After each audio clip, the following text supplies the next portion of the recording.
देखिए, मैंने कल भी कहा कि हमारे प्रधानमंत्री जी और हमारे होम मिनिस्टर ने फ्लोर ऑफ द हाउस में इस बात को दोहराया है कि ये जो स्टेटहुड है हमारी जम्मू कश्मीर की, वो वापस आ जाएगी। थोड़ा डिलिमिटेशन हो जाएगी चुनाव के नज़दीक या चुनाव के बाद, इस प्रकार की बात सरकार ज़रूर करेगी, ऐसा हमारा पूरा विश्वास है। वही बात मैंने कल भी कही। तो यहाँ फार्मूला हटाने के बाद काफ़ी जो पॉलिटिकल लीडर्स हैं यहाँ पे अब ये चाहते हैं कि जो 370 की यहाँ पे मनसूखी हुई थी, एब्रोगेशन हुआ था, वो फैसला भी वापस लिया जाए। ऐसी बातें आ रही हैं। वो कल हमारे प्रधान जी ने, रविंद्र रैना जी ने उसका जवाब दिया है। आपने आज अखबारों में भी मैंने पढ़ा, यहाँ के लोकल पेपर्स में छपा है कि वो अब जिनका वो ख्वाब है, सपना है, उनको अब वो छोड़ना चाहिए। भारतीय जनता पार्टी और यहाँ के लोग, दोनों लोग अब आर्टिकल 370 को दोबारा से जम्मू कश्मीर में लाने के लिए न कोई तैयारी है और न कोई ये वापस आ जाएगा, ऐसा पूरा विश्वास है मेरा। कौन सा अफसर सेक्शन जो है बहुत अरूज पे, यहाँ पर लोगों का काम नहीं हो रहा है, क्या कुछ कर रहे हैं? नहीं, वो मैंने बताया है, कल भी बताया मैंने कि एक जो इलेक्टेड रिप्रेजेंटेटिव्स होते हैं, इलेक्टेड रिप्रेजेंटेटिव्स का बड़ा रोल होता है और लोगों की इजी एक्सेस होती है। ब्यूरोक्रेट्स के पास लोगों की इजी एक्सेस नहीं होती है बनिस्बत की इलेक्टेड रिप्रेजेंटेटिव्स के पास। लेकिन आप देखते हैं कि यहाँ हमारे डीडीसी के मेंबरान चुन गए हैं, हर ज़िले का एक चेयरमैन है, डिप्टी चेयरमैन है, बीडीसी के चेयरमैन चुने गए हैं, सरपंच चुने गए हैं।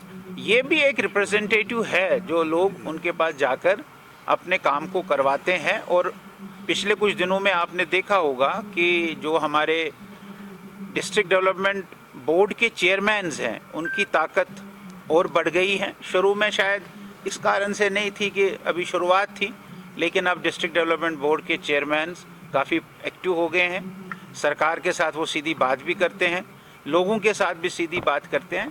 लेकिन असेंबली जब आती है और उसका जो मेंबर होता है वो भी एक रिप्रेजेंटेटिव होता है, वो रिप्रेजेंटेटिव भी काफ़ी पावरफुल होता है।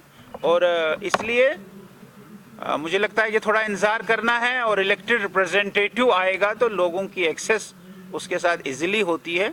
ब्यूरोक्रेट्स के साथ, जैसे मैंने कहा, कि कम होती है, इसलिए लोगों को थोड़ी तंगी ऐसा महसूस होता है। कौन साहब, आपने अभी कहा कि 300 आपका, मैं उससे आपका सहमत हूँ कि भाई ये कोर्ट में है और कोर्ट का फैसला भारतीय जनता पार्टी उसको ओन करेगी। ऐसा नहीं है कि हम कोर्ट के खिलाफ हैं। कोर्ट जो फैसला देगी वो सबसे सर्वोपरि है।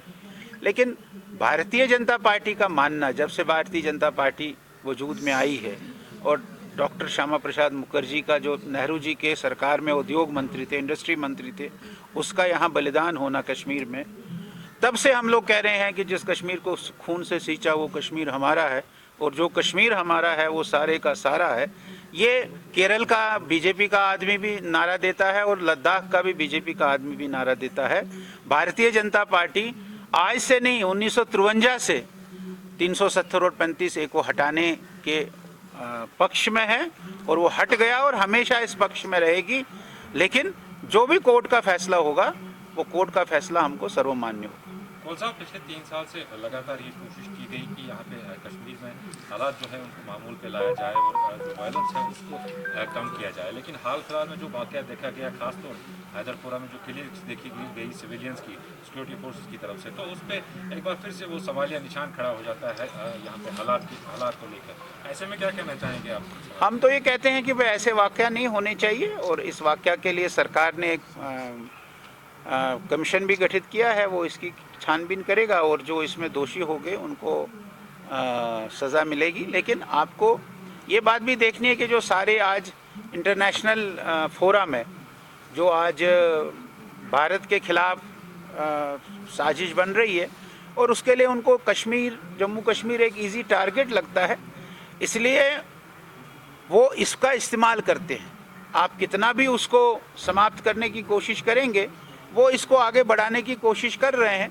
लेकिन मुझे ऐसा लगता है कि हम लोग, हमारी सरकार, हमारी एडमिनिस्ट्रेशन, भारत सरकार इसमें कामयाब हो जाएगी और यहाँ के लोगों को पिछले जो 3 दशकों में, 30 सालों में जो यहाँ के लोगों को सहना पड़ा है, उससे निजात मिलेगी।